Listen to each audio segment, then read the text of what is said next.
নমস্কার, মধ্যবিত্তদের হাতের মুঠোয় আপনাদের সকলকে স্বাগত জানাই। শিলিগুড়িতে থাকাকালীন যদি মনে হয় যে একদিনের জন্য কোথাও একটু কাছাকাছি ঘুরে আসি, তাহলে এই ব্লগটা আপনাদের জন্য খুবই গুরুত্বপূর্ণ। আমরাও ঠিক সেই রকমই প্ল্যান করেছিলাম যে আজকে যাব এবং বিকেলের মধ্যে ফেরত চলে আসব। আজকে আমরা তাই যাচ্ছি ডাহুইলে। শহরের কোলাহল থেকে একটু দূরে বেশ একটা শান্ত পরিবেশে কিছুক্ষণ সময় কাটানোর জন্য ডাহুইল হচ্ছে খুব একটা সুন্দর জায়গা। তো চলুন আপনাদেরকে যেতে যেতে সমস্ত ডিটেলস বলে দিই। আমরা যেহেতু 3 জনে যাচ্ছিলাম, তাই আমরা একটা প্রাইভেট কার করে নিয়েছি। আর আপনারা যদি প্রাইভেট কারে না আসতে চান, তাহলে আপনারা শেয়ার কারেও আসতে পারেন। শেয়ার কারে প্রথমে কাশিয়াং যেতে হবে, তারপরে ডাহুইল। কথা বলতে বলতে আমরা কিন্তু চলে আসলাম রোহিণীতে। দেখুন, এবার একটু খাওয়া দাওয়া করবো। যেহেতু সকাল সকাল একটু বেরিয়েছি, আর পৌঁছাতে মোটামুটি বেজে গেছিলো প্রায় 12টা। তাই ভাবছি একবারে লাঞ্চটাই করে নেব। আজকে আমরা চলে এসেছি আদি রেস্টুরেন্টে।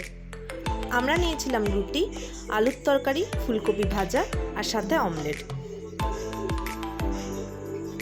সাধারণত বাঙালিদের বাড়িতে কিন্তু আলুর তরকারি সাদাই হয়, কিন্তু এখানে দেখলাম টমেটোটা ইউজ করেছে, তাই লাল রঙের। কিন্তু বেশ ভালোই খেতে ছিল। যাই হোক, আমার মতন এরকম কে কে খান? আমি তো প্রথমে একটু আলুর তরকারি নিই, তারপরে একটু ভাজাটা নেব, আর সাথে একটু অমলেট দিয়ে একেবারে মুখে করে দেবো। আমার মতন এইভাবে খেতে কে কে পছন্দ করেন আমাকে কিন্তু কমেন্ট বক্সে অবশ্যই জানাবেন।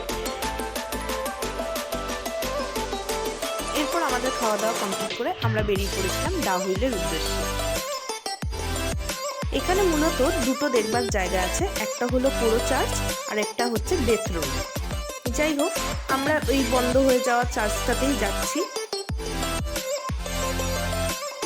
এই হলো সেই পুরনো বন্ধ হয়ে যাওয়া চার্চ।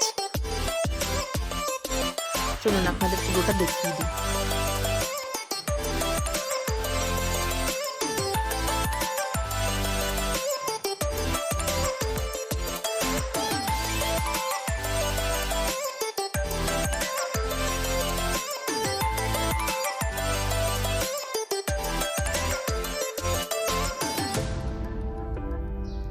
চলুন আপনাদের একটু সামনের থেকে দেখিয়ে দিই চার্চটাকে।